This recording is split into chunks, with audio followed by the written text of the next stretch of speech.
Hi, this is Mike Drake at the University of Arizona. Can you hear me? Yeah, Mike, we get you loud and clear. Welcome aboard. We're on board the Japanese module on the space station right now. Well, as you can hear, there's a lot of applause in the room. We have a lot of different people here today. We have staffers and friends from your wife, Congressman Gabby Gifford's office, who are with us. We have a number of first responders from the fire department that are with us. Most importantly for us, I think, is we've got a lot of middle school students who are going to be the ones asking you questions. And we also have a number of University of Arizona Space Grant students, which your wife Gabby has been very strongly supportive of, a great program at NASA. Let me bring up our first middle school student. I'm going to ask her to say her name and ask her question. Hi, my name is Elena Arriaga from Gridley Middle School. My question is, what feeling did you have when you first looked out the window? Well, let me first say, you know, for everybody there, welcome aboard the space station. It's a great opportunity for us to have a chance to talk to the folks there back in Tucson. I know I probably know some people in the office. We can't see you, but you know, it's nice to have the opportunity to do this event. We just got up. I imagine you guys are getting ready to go to sleep this morning. Or this evening. With regards to your question, though, for me, when I first saw the Earth, it was over 10 years ago. I very distinctly remember it. I was the pilot on the same space shuttle that's docked just a little bit to out that hatch and to our left, Space Shuttle Endeavour. And at Mach 15, when you're going into orbit, the space shuttle rolls to heads up, so it's upside down and it rolls heads up. And I looked over my right shoulder out the window. You could see this big blue planet out there, and it's really like, even though it was 10 years ago, it's like it was yesterday. Very, very spectacular view. And it's pretty exciting to get to go into space. I'm going to add to that answer only because I experienced my first daytime liftoff about a week and a half ago, and to my left was Commander Kelly, and I was the pilot in the right seat, just like Mark was recalling from 10 years ago. My first flight was 3 years ago, and it was at night, and so this past launch was my first day launch as well. And looking over my right shoulder, I was amazed at how the Atlantic Ocean accelerated by. I do recall looking out the window and Mark said, "Focus," because as the pilot, I'm supposed to focus on the engines and the other systems. But I was amazed at what it looked like out the window. So I just wanted to share that with you. Hi, I'm Alex Boland, and do you have to tie everything while in space or during liftoff and landings? Well, hi, Alex. Yeah, we really do. When on launch, everything vibrates and shakes, and so everything has to be tied down. But once we get to orbit, it's not shaking and vibrating anymore. But if we don't tie it down, it'll float away. So, one of the big challenges living up here is not losing your stuff. So we have to keep things tied down, keep things secured, because you'll lose it pretty fast. But that becomes challenging, but it also becomes fun too. So if you're eating a meal and you have a couple things in your hands, if you run out of hands, you could just take your food and stick it right there, and then go about getting a drink or something else, and then just grab it, and there it is. Okay, just like that. So so it's challenging on one hand, but it's a lot of fun on the other. Hi, my name is Bailey Bishop from Gridley Middle School. My question is, how are you adjusting to zero gravity? Yeah, I think the first time you fly into space, it takes a while to get used to it. There's no up and down anymore, and it's hard to manage your stuff, and the fluid shifts in your body, so you don't feel too well. The more you do it, the easier it gets. It seems like, for me, this is my fourth flight, and it seems like my body remembers what this is all about and understands it, and I can get adjusted quicker. Space station crew members tend to say it takes about a month till you're really adjusted on orbit. I've never been in space for a month at a time, so I can't really comment about that. Hi, my name is Mia Birch from Gridley Middle School. My question is, why do you take dry food with you, and can you eat regular meal in space, or is it impossible to keep the food from floating off? Well, we have Velcro attached to all our food items. Mark just grabbed, looks like some dried fruit of some kind. Dried pineapple. We have a lot of dehydrated foods like dehydrated pineapple, and we have other items that come pre-packaged, all ready to go, and they're in packets that we just put in the oven and heat. We also have clear packets, plastic packets that we inject water in to rehydrate them. And every meal is fun. So it's really easy to eat, and the food is great. Some people love the shrimp cocktail. I actually prefer the M&Ms, and it's a normal diet. I made a hamburger the other day. Since it's zero gravity, I was able to stick a tortilla on a clip, put a little ketchup and mustard. It doesn't go anywhere, and then I stuck the hamburger patty right on the ketchup, and it stuck because, of course, gravity's not acting on it. And after I took it off the clip, I rolled it up and ate it. So we have pretty much normal foods, no soda pop or things like that. Hi, my name is Alex Enriquez from Gridley Middle School. My question is, how long does it take to readjust when you get back to Earth? Well, Alex, that's a good question, and a lot of it depends on how long you've been up here. For shuttle crew members that are up here for maybe 2 weeks or so, the readjustment is pretty quick, maybe a few days. I remember on my shuttle flight about 3 years ago, I think it was probably a day or two before I could walk without thinking about it. I remember when I first got back, I would take a step and go, okay, there goes the left foot, there goes the right foot. I'm starting to lean left. I need to lean back right. And so, but that passed very quickly. For station crew members who are up here, maybe 6 months, the rehabilitation is much longer. And some of the things that we do to help prevent or to make it so that when we get back we don't have such a big adjustment period is exercise. And we do 2 hours a day of either resistance exercise like weightlifting or aerobic exercise like riding the bike or running on a treadmill. And that really seems to help.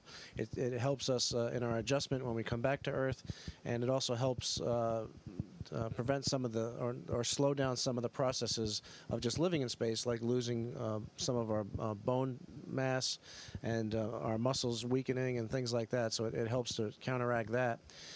So there's a big, long period of time after we get back where we slowly, do a lot of exercise and a lot of other activities to readjust to gravity once we get back.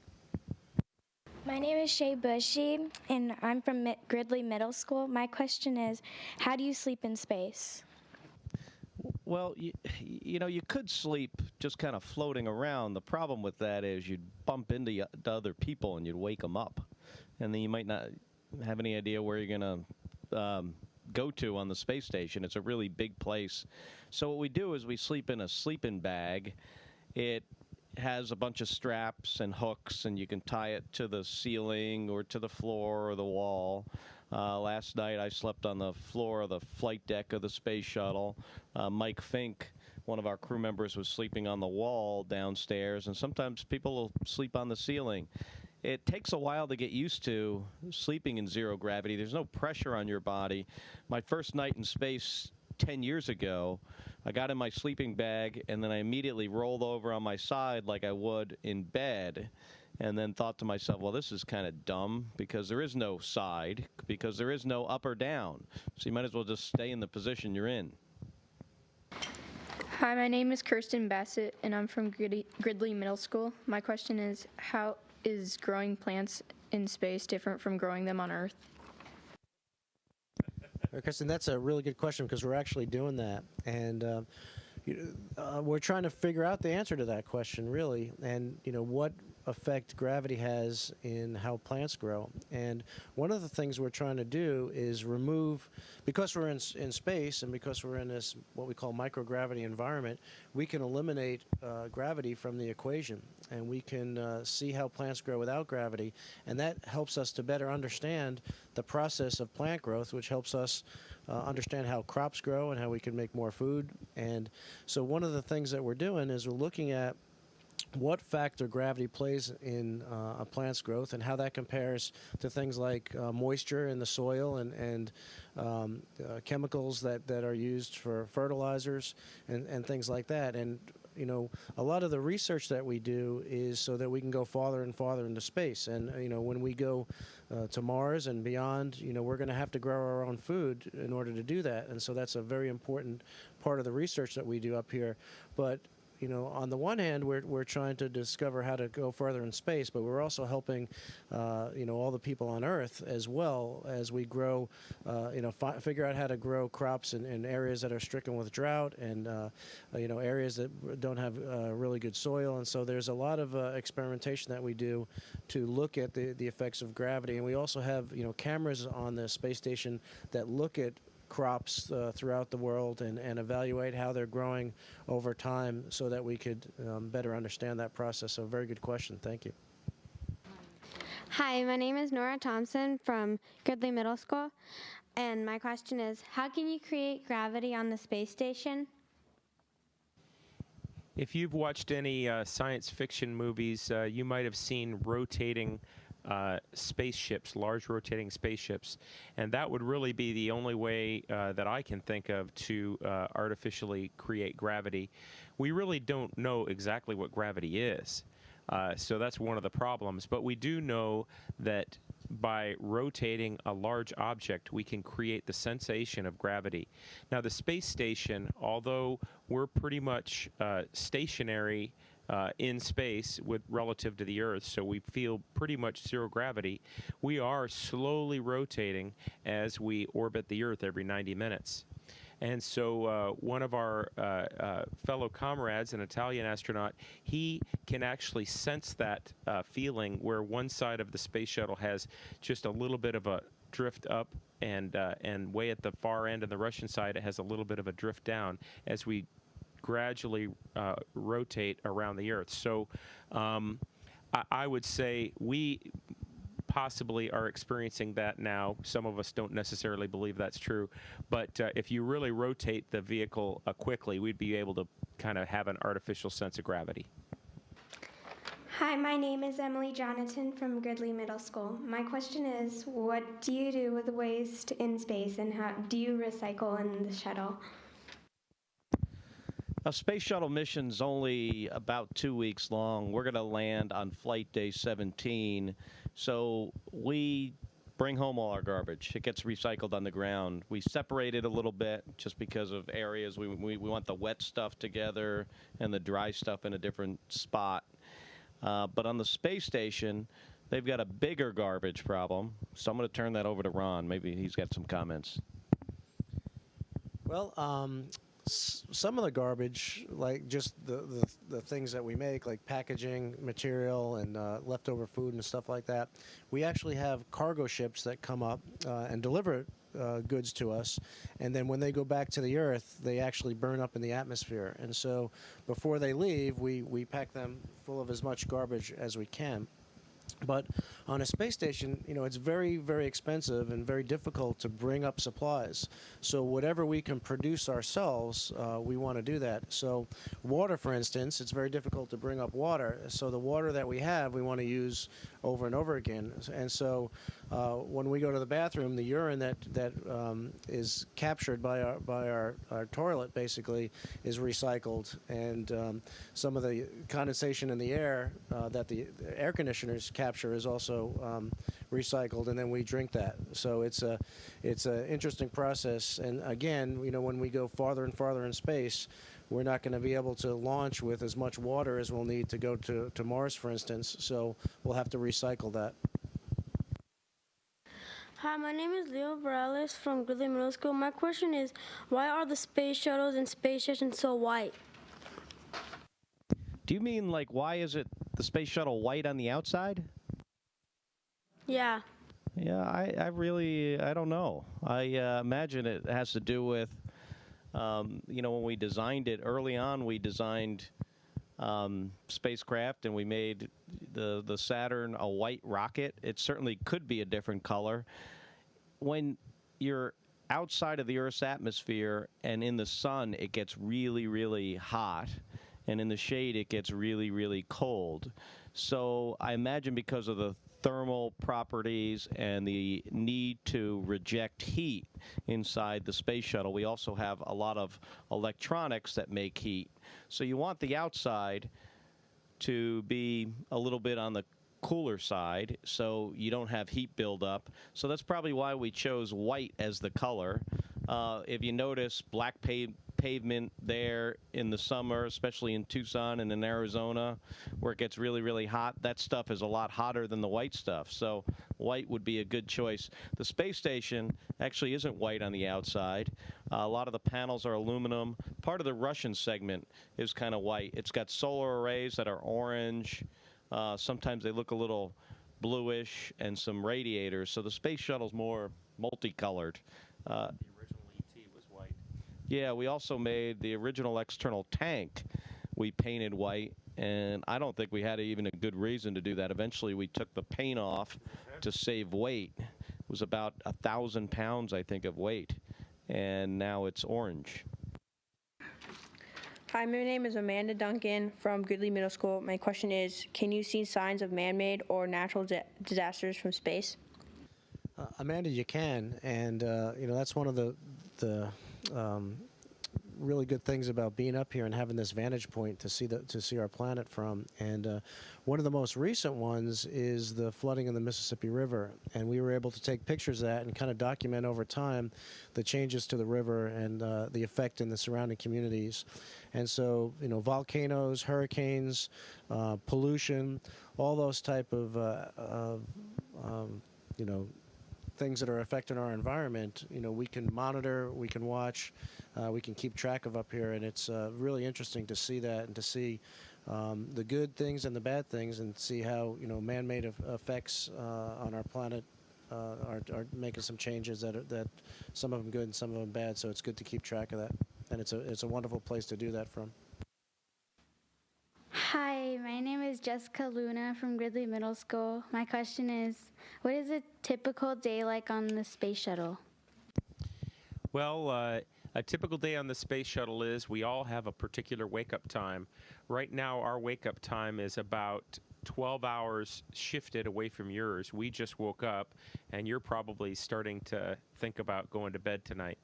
Once we get up, we have a couple hours to ourselves where we shower, brush our teeth, shave, we get something to eat, get a cup of coffee, although it's not really a cup, it's more like a bag like this.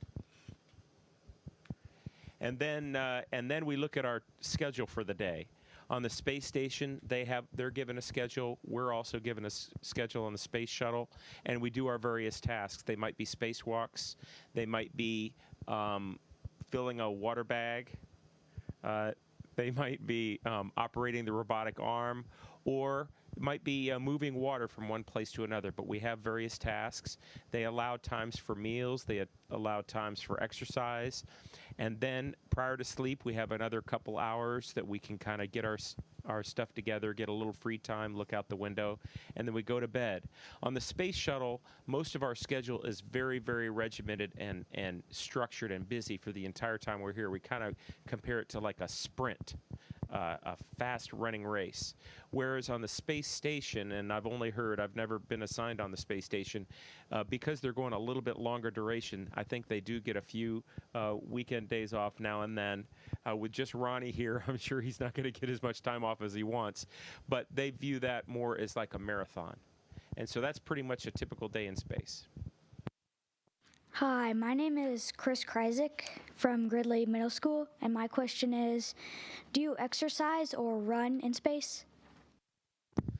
On the space shuttle, we have a bike, and I'm actually scheduled to ride the bike here in a few hours. Helps us not lose as much bone mass and be more adjusted for entry, which for us is actually just a few days from now. On the space station, they've got more options. They have a treadmill with some straps to give you some gravity, so you're strapped to the treadmill. There's also a bike, and there's a resistive exercise device which allows you to lift weights in space. Nothing has any weight, but this device seems pretty much like you're lifting weights, like at a gym. So there are options on the space station. And like Ron said earlier, the space station crew members are assigned to exercise about 2 hours a day. So after 6 months, when they get back, they're not in too bad of shape. Hi, my name is Taylor Reynolds from Gridley Middle School. My question is, how does the human body change in space, both long and short term?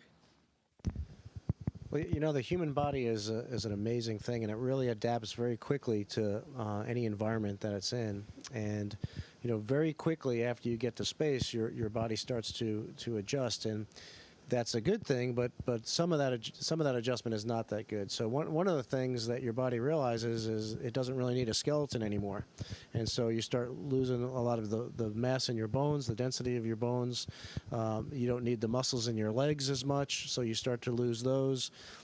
As Mark said, the fluid shifts. So in your body, there's fluid that is all kept towards your feet because of gravity. So once you get to space, that is free to flow to different parts of your body that it normally doesn't. So those are all changes that occur. Your eyes change shape. So there's a lot of these different effects that occur as your body tries to adjust to its new environment. And like we had talked about before, so, you know, some of these bad effects, like losing bone density, we have to counteract through other means, like exercise. So like I said, the body is an amazing adaptive thing, and it's you know, something that we study up here a great deal. We have a lot of experimentation that we use, that we do on ourselves and on each other as crewmates, and you know, we are learning more about the human body with our time up here. Hi, my name is Jonas List from Gridley Middle School. My question is, what is astronaut training like? It varies a little bit between the space station and the space shuttle, actually pretty significantly. For a space station crew member, you're training to be on an expedition for a very long period of time and operating different laboratories aboard the space station, as well as the space station systems that keep you alive and recycle urine into water like Ron was talking about. On the space shuttle, it's more like, I mean, it's a ship, more like maybe a ship at sea, but an airplane, the combination of the two. It has environmental systems for life support, but it also has the systems that an airplane would have, as well as a robotic arm to do robotic arm operations. The space station has this as well. So we got to learn about the systems, and we got to learn how to operate them really well, particularly on liftoff and landing. It's very dynamic environment. Things can happen very fast. Things can break. So we spend a lot of time in space shuttle simulators practicing to handle things when they go wrong. So Greg and I here have spent probably thousands of hours in the space shuttle simulator during liftoff and landing. For the space shuttle, we also have to practice landing it. We practice spacewalks. We had 3 of our crew members do 4 spacewalks over the last week or so.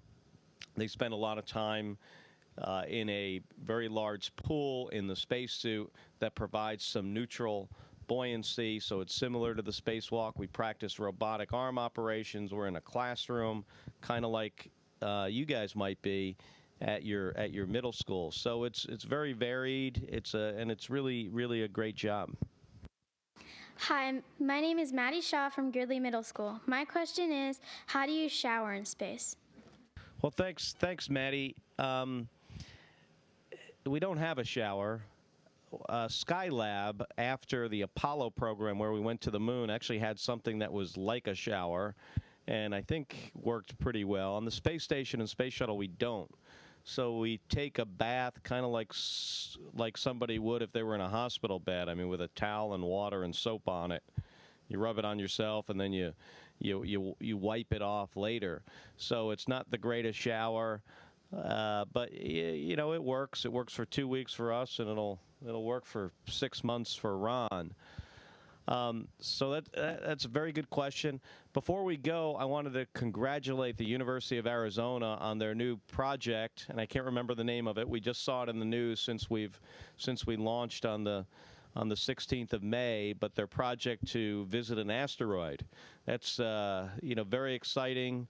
It's, I think, one of the biggest NASA-related projects that a university has had, and so I wanted to congratulate the University of Arizona for that milestone in their exploration of space. So thanks very much, everybody. It was great talking to you today, and hope to see you in Tucson. Thank you, Mark. Let's all applaud their work up there.